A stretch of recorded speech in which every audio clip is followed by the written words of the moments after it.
15 फरवरी का वो दिन, एक ऐसी तारीख जिसने भारतीय रेलवे के उस भरोसे को चुनौती दे दी जिस पर इस देश के करोड़ों लोग आंखें मूंद कर विश्वास करते हैं। हम और आप जब भी ट्रेन के सफर में निकलते हैं तो हमारे मन में भी एक सुरक्षा का भाव होता है। हमें लगता है कि रेलवे का स्टाफ, पुलिस और टीटी हमारी मदद के लिए वहां मौजूद है। लेकिन क्या हो जब रक्षक ही अपनी जिम्मेदारी भूल जाए? क्या हो जब वो इंसान जिसकी जिम्मेदारी आपको आपकी मंजिल तक सुरक्षित पहुंचाना है, वही आपके सफर को आपकी जिंदगी के सबसे बुरे और तनावपूर्ण अनुभव में बदल दे? दोस्तों, आज की कहानी कोई आम कहानी नहीं है। यह एक ऐसी सच्ची घटना है जिसने गोरखपुर से लेकर देवरिया और मऊ से लेकर पूरे बिहार तक चर्चा का विषय बना दिया। यह कहानी एक ऐसी लड़की की है जो अपने सपनों की उड़ान भरने वाली थी, जो देश की सेवा करने हेतु सेना में भर्ती होने के लिए तैयारी कर रही थी। लेकिन उसके साथ चलती ट्रेन में विश्वासघात की एक ऐसी घटना हुई जिसे सुनकर आप सोचने पर मजबूर हो जाएंगे। इस कहानी को सुनते वक्त आप महसूस करेंगे कि जागरूकता कितनी जरूरी है और हम सिस्टम से क्या उम्मीद रखते हैं। यह घटना सिर्फ एक नियम का उल्लंघन नहीं है, यह एक बहुत बड़ा धोखा है। एक ऐसा धोखा जो बंद दरवाजों के पीछे, एसी कोच की ठंडी हवाओं के बीच, ट्रेन की तेज रफ्तार के शोर में अंजाम दिया गया। लेकिन उस लड़की ने हार नहीं मानी। उसने जो किया वो आज हर उस इंसान के लिए एक मिसाल है जो गलत के खिलाफ आवाज उठाना चाहता है। तो ध्यान से सुनिए, क्योंकि आज जो सच्चाई सामने आने वाली है वो आपको सतर्क रहने का एक बड़ा सबक देगी। कहानी की शुरुआत होती है उत्तर प्रदेश के मऊ जिले से। हमारी इस कहानी के मुख्य किरदार, जो मूल रूप से मऊ की ही रहने वाली है, उसके आंखों में एक बहुत बड़ा सपना था। वो कोई साधारण लड़की नहीं थी, वो एक एनसीसी कैडेट थी। एनसीसी यानी नेशनल कैडेट कॉर्प्स, वो संस्था जो युवाओं में अनुशासन, हिम्मत और देश प्रेम का जज्बा भरती है। यह 22 साल की नौजवान लड़की अपने परिवार से दूर गोरखपुर शहर में एक किराए का कमरा लेकर रह रही थी। उसका सिर्फ एक ही लक्ष्य था, इंडियन आर्मी ज्वाइन करना। वो दिन रात मेहनत करती थी, सुबह जल्दी उठकर दौड़ लगाना, फिजिकल ट्रेनिंग करना और किताबों में सिर खपाकर पढ़ाई करना, यही उसकी दिनचर्या थी। सेना में भर्ती होने के लिए एनसीसी का सी सर्टिफिकेट बहुत मायने रखता है। यह सर्टिफिकेट एक तरह से फौज में जाने का एक बहुत बड़ा रास्ता खोल देता है। और इसी सी सर्टिफिकेट की परीक्षा देने के लिए वह लड़की अपने होम टाउन मऊ आई हुई थी। उसने बहुत लगन से तैयारी की थी। परीक्षा का दिन था, उसने अपना पेपर दिया। उसके दिल में एक सुकून था कि उसने अपना एग्जाम अच्छे से दे दिया है। अब उसे वापस गोरखपुर लौटना था, क्योंकि उसकी असली जंग, उसकी असली तैयारी तो वही गोरखपुर में ही चल रही थी। 15 फरवरी रविवार का दिन था। परीक्षा खत्म होने के बाद वह लड़की अपना बैग लेकर मऊ रेलवे स्टेशन की तरफ निकल पड़ी। उसे जल्द से जल्द गोरखपुर पहुंचना था। लेकिन जब वह मऊ रेलवे स्टेशन पर पहुंचती है तो वहां का नजारा देखकर वह चिंता में पड़ गई। स्टेशन पर लोगों की भारी भीड़ थी। परीक्षा देकर लौटने वाले छात्रों का हुजूम उमड़ा हुआ था। हर तरफ शोर शराबा था। टिकट काउंटर पर इतनी लंबी लाइन थी कि वहां खड़े होकर टिकट लेना किसी बड़ी चुनौती से कम नहीं लग रहा था। वक्त तेजी से बीत रहा था। तभी अनाउंसमेंट होती है कि अहमदाबाद से चलकर गोरखपुर जाने वाली 19,489 अहमदाबाद गोरखपुर एक्सप्रेस प्लेटफॉर्म पर आ रही है। ट्रेन की आवाज सुनकर भीड़ में एक हलचल सी मच गई। जनरल कोच की हालत यह थी कि वहां खड़े होने का भी जगह मुश्किल से मिल रहा था। लोग दरवाजे के पास भीड़ लगाए हुए थे। उस लड़की ने सोचा कि इस भीड़ में वो जनरल डिब्बे में सुरक्षित तरीके से कैसे सफर कर पाएगी। वो एक अकेली लड़की थी और इस तरह की भीड़ में सफर करना उसे सही नहीं लगा। समय कम था और उसे गोरखपुर पहुंचना भी बहुत जरूरी था। उसने एक फैसला लिया। भारत में अक्सर जब लोगों को कंफर्म टिकट नहीं मिलता है या वह जल्दी में होते हैं तो वह ट्रेन में चढ़ जाते हैं और सोचते हैं कि टीटी से मिलकर नियमानुसार पेनाल्टी या जुर्माना भरकर अपना टिकट बनवा लेंगे। यह एक बहुत ही आम बात है जो हमारे देश के रेलवे स्टेशनों पर अक्सर देखी जाती है। उस लड़की ने भी यही सोचा। उसने सोचा कि वह एसी कोच में चढ़ जाती है, वहां टीटी को अपनी मजबूरी बताएगी, फाइन भरेगी और सम्मान के साथ अपनी सीट पर बैठकर गोरखपुर पहुंच जाएगी। ट्रेन के एसी कोच के दरवाजे खुले, वो अंदर दाखिल हो गई। बाहर की गर्मी और शोर के मुकाबले एसी कोच के अंदर एक अजीब सी शांति थी। ठंडी हवा भी चल रही थी। वो एक कोने में चुपचाप खड़ी हो गई। ट्रेन ने एक भारी आवाज के साथ मऊ स्टेशन छोड़ा और अपनी रफ्तार पकड़ने लगी। खिड़की के बाहर के नजारे पीछे छूटने लगे। वो अपने ख्यालों में खोई थी, अपने भविष्य के बारे में सोच रही थी। तभी उसके कानों में एक आवाज पड़ी, टिकट दिखाइए। उसने मुड़कर देखा। सामने काले कोट और सफेद शर्ट में एक शख्स खड़ा था। उसके सीने पर रेलवे का नेम प्लेट था और गले में एक आईडी कार्ड लटक रहा था। यह था इस ट्रेन का टीटी राहुल कुमार। राहुल कुमार जो भारतीय रेलवे का एक कर्मचारी था, जिसकी ड्यूटी थी लोगों के टिकट चेक करना और उन्हें सुरक्षित सफर का एहसास दिलाना। लेकिन उस काले कोट के पीछे एक ऐसा इंसान छिपा हुआ था जिसकी मंशा उस मासूम लड़की को बिल्कुल समझ नहीं आई। टीटी राहुल कुमार ने उस लड़की को गौर से देखा। एक अकेली लड़की, वह भी बिना टिकट के। उसे लगा कि यहां अपनी मनमानी बहुत ही आराम से हम कर सकते हैं। लड़की ने बहुत ही ईमानदारी से अपनी पूरी बात राहुल कुमार को बता दी। उसने कहा, सर मेरे पास टिकट नहीं है, स्टेशन पर बहुत भीड़ थी और मुझे गोरखपुर पहुंचना बहुत जरूरी था। मैं एनसीसी की परीक्षा देकर आ रही हूं। आप प्लीज मेरा फाइन काट दीजिए और अगर कोई सीट खाली हो तो मुझे मुहैया करा दीजिए, दे दीजिए। उसने सोचा था कि रेलवे का नियम है, टीटी उसका चालान काटेगा, एक रसीद देगा और बात खत्म हो जाएगी। लेकिन टीटी राहुल कुमार के दिमाग में नियमों के विपरीत कुछ और ही योजना चल रही थी। उसने बहुत ही मीठे आवाज में, मीठे शब्दों में उस लड़की से बात करना शुरू कर दिया। उसने बातों का एक ऐसा जाल बिछाया जिसमें वो लड़की विश्वास करके फंसती चली गई। राहुल कुमार ने कहा, अरे आप परेशान मत होइए, आप तो देश की सेवा करने वाली हैं, एनसीसी कैडेट हैं, मैं आपका टिकट बना दूंगा। आप यहां दरवाजे के पास क्यों खड़ी हैं? चलिए मैं आपको फर्स्ट एसी में बिठा देता हूं, वहां एक केबिन खाली है, आप वहां आराम से बैठिए, मैं अभी आकर आपका टिकट बनाता हूं। दोस्तों, फर्स्ट एसी का कोच रेलवे का सबसे प्रीमियम कोच होता है। यहां सिर्फ सीटें नहीं होती बल्कि पूरे बंद केबिन होते हैं। स्लाइडिंग वाले दरवाजे होते हैं जो अंदर से लॉक हो जाते हैं। इन केबिन के अंदर की गोपनीयता बहुत ज्यादा होती है। यह वो जगह है जहां अक्सर वीआईपी लोग सफर करते हैं। एक आम इंसान के लिए वहां जाना भी बहुत मुश्किल होता है, लेकिन टीटी ने उसे वहां जाने को कहा। लड़की को लगा कि शायद रेलवे का स्टाफ बहुत मददगार है। उसे लगा कि उसकी एनसीसी की वर्दी और उसकी ईमानदारी को देखकर टीटी उसकी मदद कर रहा है। वो लड़की राहुल कुमार के पीछे पीछे फर्स्ट एसी कोच की तरफ चल पड़ी। फर्स्ट एसी का वो गलियारा बहुत शांत था, वहां कोई हलचल नहीं थी। राहुल ने उसे एक कंपार्ट के 2 सीट वाले छोटे से केबिन में ले जाकर बिठा दिया। उसने कहा, आप यहां आराम से बैठिए, मैं बाकी कोच चेक करके आता हूं, फिर आपकी पर्ची मैं बनाऊंगा। लड़की उस आरामदायक सीट पर बैठ गई। उसे लगा कि अब उसका सफर आराम से कटेगा। वो बेफिक्र थी, लेकिन उसे नहीं पता था कि वह एक ऐसी जगह आ गई है जहां से बाहर निकलना उसके लिए मुश्किल ही नहीं बल्कि नामुमकिन होने वाला था, क्योंकि टीटी की मंशा बिल्कुल ठीक नहीं थी। कुछ देर बीत गई, ट्रेन अपनी पूरी रफ्तार में पटरियों पर दौड़ रही थी। छुक छुक की भारी आवाजें पूरे कोच में गूंज रही थी। तभी उस केबिन का दरवाजा खुला और टीटी राहुल कुमार अंदर आ गया। उसके चेहरे का भाव अब पूरी तरीके से बदल चुका था। वह लड़की के ठीक सामने वाली सीट पर आकर बैठ गया। शुरुआत में उसने बहुत ही नॉर्मल तरीके से बातचीत शुरू की। उसने पूछा, आप कहां की रहने वाली हैं?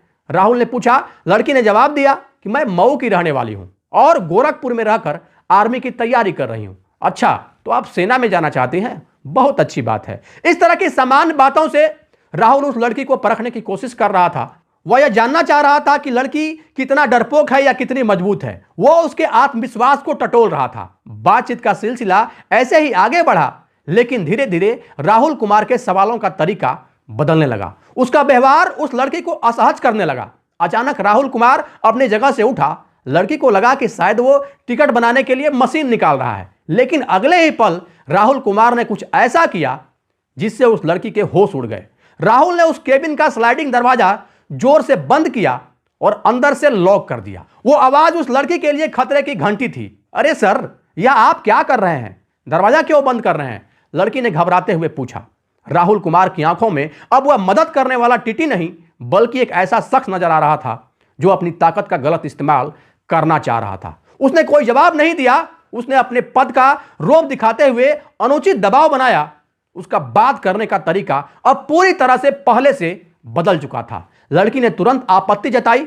उसने उस टीटी को रोकने की कोशिश की और उसने कहा कि दूर रहिए मुझसे, या क्या बदतमीजी कर रहे हैं, मैं शोर मचा दूंगी। लड़की ने अपनी पूरी ताकत से विरोध करने की हर संभव कोशिश की, लेकिन राहुल कुमार को पता था कि वह क्या कर रहा है। उसे पता था कि फर्स्ट एसी के इस केबिन से आवाज बाहर जाना मुश्किल है और ट्रेन की जो रफ्तार थी उसके शोर में एक लड़की की आवाज दब रही थी। राहुल ने सख्त आवाज में उसे डराने के लिए कहा, चुपचाप बैठो, अगर ज्यादा चालाकी दिखाई तो तेरा सफर यही खत्म कर दूंगा। और वैसे भी तू बिना टिकट सफर कर रही है, मैं चाहूं तो तुझे पुलिस के हवाले कर सकता हूं, तेरा कैरियर बर्बाद कर सकता हूं, तेरा एनसीसी और तेरा आर्मी का सपना पल भर में सब खत्म हो जाएगा। उस टीटी ने अपने पद का, अपनी वर्दी का सबसे गलत इस्तेमाल किया। उसने उस लड़की की कमजोरी पर वार किया। उसने उसके सपनों को हथियार बनाकर उसे मानसिक रूप से तोड़ने की भरपूर कोशिश की। लड़की परेशान थी, वह अपनी सुरक्षा के लिए उस शख्स से बहस कर रही थी। एक 22 साल की लड़की उस टीटी के दबाव के सामने संघर्ष कर रही थी। ट्रेन देवरिया स्टेशन के आसपास के अंधेरे से गुजर रही थी। बाहर पूरी तरह अंधेरा था और अंदर उस एसी केबिन में भरोसे का कत्ल हो रहा था। राहुल कुमार ने उस लड़की के साथ बहुत बड़ा विश्वासघात किया। उस बंद केबिन के अंदर रेलवे के नियमों को ताक पर रखकर एक यात्री के विश्वास को तोड़ने की गंभीर कोशिश की गई, जो बेहद निंदनीय है। राहुल ने अपने पद की मर्यादा को ठेस पहुंचाई। बाहर ट्रेन दौड़ रही थी और अंदर एक मासूम के सपनों को डराया जा रहा था। किसी को भनक तक नहीं लगी कि उसी ट्रेन के एक बंद डिब्बे में एक लड़की के साथ कितना बड़ा दुर्व्यवहार हो रहा है। उसने अपनी शारीरिक उत्तेजना को पूरी तरह शांत किया। उस शर्मनाक हरकत और दुर्व्यवहार के बाद राहुल कुमार उस डरी हुई लड़की की तरफ मुड़ा। उसकी आंखों में कोई पछतावा नहीं था, बल्कि एक अजब सी कठोरता थी। उसने उस लड़की को चेतावनी देते हुए एक धमकी दी, सुन ले कान खोलकर, अगर यह बात तूने किसी को भी बताई, अपने घर वालों को या पुलिस को, तो तेरे लिए बहुत बुरा होगा। मेरे पास तेरी पूरी डिटेल है। बिना टिकट यात्रा करने के जुर्म में ऐसे कानूनी पचड़ों में फंसाऊंगा कि वर्दी पहनने का सपना सिर्फ सपना रह जाएगा। यह धमकी देकर राहुल कुमार ने दरवाजा खोला और बाहर निकल गया। केबिन में अब सिर्फ वह लड़की थी जो गहरे सदमे में थी। उसकी मानसिक स्थिति पूरी तरीके से बिगड़ चुकी थी। कुछ देर पहले जो लड़की फौज की वर्दी पहनने के सपने देख रही थी, अब वो अपने ही देश में एक सिस्टम के आदमी के हाथों अपना भरोसा पूरी तरीके से खो चुकी थी। लेकिन दोस्तों, कहानी यहां खत्म नहीं होती। वो लड़की कोई आम लड़की नहीं थी, वो एक एनसीसी कैडेट थी। उसके अंदर वो जज्बा था जो उसे अन्याय सहने से रोकता था। वह रो रही थी, वो डरी हुई थी, लेकिन उसका दिमाग काम जरूर कर रहा था। उसे राहुल की धमकियां याद आ रही थी। एक पल के लिए उसे लगा कि शायद उसे चुप रह जाना चाहिए, शायद बदनामी होगी, शायद करियर पर बात आएगी। लेकिन अगले ही पल उसके अंदर की उस फौजी सोच ने जवाब दिया, नहीं, अगर वह आज चुप रह गई तो यह शख्स कल किसी और यात्री के साथ ऐसा ही करेगा। उसने अपनी हिम्मत बटोरी, उसने अपने आंसू पोंछे। उसके हाथ कांप रहे थे, लेकिन उसने अपना फोन निकाला। उसने बिना एक पल गवाए डायल पैड पर 112 नंबर टाइप किया और कॉल बटन दबा दिया। फोन पुलिस कंट्रोल रूम में लगा। लड़की ने घबराते हुए लेकिन बहुत ही स्पष्ट शब्दों में पुलिस को बताया कि वह अहमदाबाद गोरखपुर एक्सप्रेस में है और अभी अभी इस ट्रेन के टीटी ने फर्स्ट एसी के केबिन में उसके साथ दरिंदगी जैसे घटना को अंजाम दिया है और अपने पद का फायदा उठाकर उसे पूरी तरीके से डराया है। इधर राहुल कुमार जो कोच के बाहर खड़ा था, उसे शायद इस बात का अंदाजा हो गया था कि लड़की शांत बैठने वाले में से नहीं है। उसने किसी तरह भांप लिया कि लड़की ने पुलिस को सूचना दे दी है। राहुल कुमार घबरा गया। जिस लड़की को वह कमजोर समझ रहा था, वह तो निडर निकली। राहुल को अब अपना अंजाम साफ नजर आने लगा। उसे पता था कि अगले स्टेशन पर कानून उसका इंतजार कर रहा होगा। ट्रेन देवरिया स्टेशन के करीब पहुंच रही थी। ट्रेन की रफ्तार थोड़ी धीमी हुई। राहुल कुमार के अंदर का वो सारा रौब अब डर में बदल चुका था। वो एक अपराधी की तरह भागने का रास्ता ढूंढने लगा। जैसे ही ट्रेन देवरिया स्टेशन के प्लेटफॉर्म पर धीमी हुई, वो आरोपी टीटी राहुल कुमार ट्रेन का दरवाजा खोलकर अंधेरे का फायदा उठाकर वहां से भाग निकला। ट्रेन आगे बढ़ी और आखिरकार अपने डेस्टिनेशन यानी गोरखपुर जंक्शन पर पहुंची। लड़की ट्रेन से उतरी। उसकी हालत देखकर कोई भी बता सकता था कि वह किस मानसिक तनाव से गुजर रही है, लेकिन उसके कदम रुके नहीं। वो सीधे गोरखपुर रेलवे स्टेशन के जीआरपी थाने पहुंची। जब वो लड़की थाने के अंदर दाखिल हुई और उसने ड्यूटी पर मौजूद पुलिस वालों को पूरी तरह कहानी बताई, तो पुलिस वालों के भी होश उड़ गए। चलती ट्रेन में फर्स्ट एसी कोच में एक टीटी के द्वारा ऐसी हरकत यह कोई छोटी बात नहीं थी। पुलिस तुरंत एक्शन में आ गई। लड़की की शिकायत पर फौरन मामला दर्ज किया गया, लेकिन क्योंकि यह घटना इंदारा और देवरिया के बीच हुई थी और आरोपी देवरिया में उतरा था, इसलिए कानूनी प्रक्रिया और अधिकार क्षेत्र के तहत गोरखपुर पुलिस ने इस मामले को तुरंत देवरिया जीआरपी को ट्रांसफर कर दिया। देवरिया जीआरपी ने इस मामले को बेहद संवेदनशीलता से अपने हाथ में लिया। एसपी जीआरपी लक्ष्मी निवास मिश्र को जब इस बात की जानकारी मिली, तो उन्होंने तुरंत जांच के आदेश दिए। सबसे पहला काम था पीड़िता का बयान और प्रक्रिया पूरी करना। पुलिस की एक टीम उस लड़की को लेकर संबंधित वरिष्ठ अधिकारियों के पास पहुंची। वहां महिला पुलिस कर्मियों की एक टीम ने जरूरी कानूनी और कागजी प्रक्रिया पूरी की। दर्ज किए गए बयान में उस गंभीर आरोप की पुष्टि हो गई जो उस लड़की ने पुलिस प्रशासन को बताई थी। अब पुलिस के सामने सबसे बड़ी चुनौती थी उस फरारी टीटी राहुल कुमार को गिरफ्तार करना। जांच शुरू हुई, रेलवे के रिकॉर्ड चेक किए गए। पता चला कि वह Rahul Kumar north eastern railway के वाराणसी डिवीजन में तैनात था। उसकी पूरी जानकारी निकाली गई। पता चला कि वह मूल रूप से बिहार का रहने वाला है। बिहार की राजधानी पटना के बीटा थाना क्षेत्र में उसका एक गांव है समसारा गांव।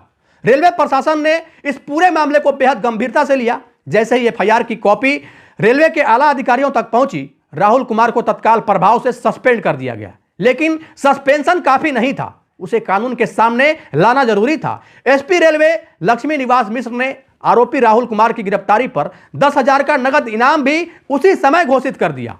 पूरे पूर्वांचल से लेकर बिहार तक की उसकी तलाश शुरू कर दी गई।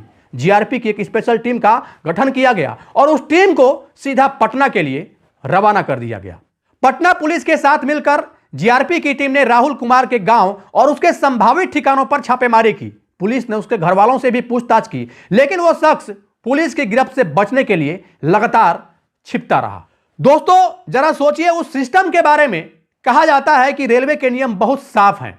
अगर कोई यात्री बिना टिकट के ट्रेन में चढ़ जाता है तो टीटी का काम है कि वह उसे रोके, नियमानुसार जुर्माना लगाए, उसे एक रसीद दे और अगर सीट खाली है तो उसे अलॉट कर दे। लेकिन अगर सीट खाली नहीं है तो उसे जनरल कोच में शिफ्ट करे। किसी भी नियम में यह नहीं लिखा है कि आप किसी अकेली महिला यात्री को एक बंद केबिन में ले जाकर बैठाएंगे। एसी फर्स्ट क्लास जैसे संवेदनशील एरिया में जहां सुरक्षा होनी चाहिए, वहां एक टीटी नियमों को तोड़ता है और कोई निगरानी तंत्र उसे रोकता नहीं है। यह घटना रेलवे की सुरक्षा व्यवस्था पर एक बहुत बड़ा सवाल खड़ा करती है। यह एक सवाल है उन तमाम दावों पर जो यात्रियों की सुरक्षा को लेकर किए जाते हैं। अगर ट्रेन के अंदर मौजूद स्टाफ ही ऐसा गैर जिम्मेदाराना काम करने लगे तो फिर एक अकेली लड़की सफर कैसे करेगी। आज वह लड़की इंसाफ का इंतजार कर रही है। उसने जो हिम्मत दिखाई है वो काबिले तारीफ है। अगर वह चुप रह जाती, अगर वह राहुल कुमार की उस धमकी और उस दबाव से डर जाती तो शायद वो आरोपी आज भी बिना किसी डर के घूम रहा होता और किसी और के साथ फिर से वही करने के फिराक में रहता। लेकिन उस एनसीसी कैडेट ने अपनी ट्रेनिंग और हिम्मत का परिचय दिया। उसने डरने के बजाय लड़ने का फैसला किया। पुलिस की कई टीमें आज भी राहुल कुमार की तलाश में लगी हुई है। 10,000 का इनाम उसके सिर पर है।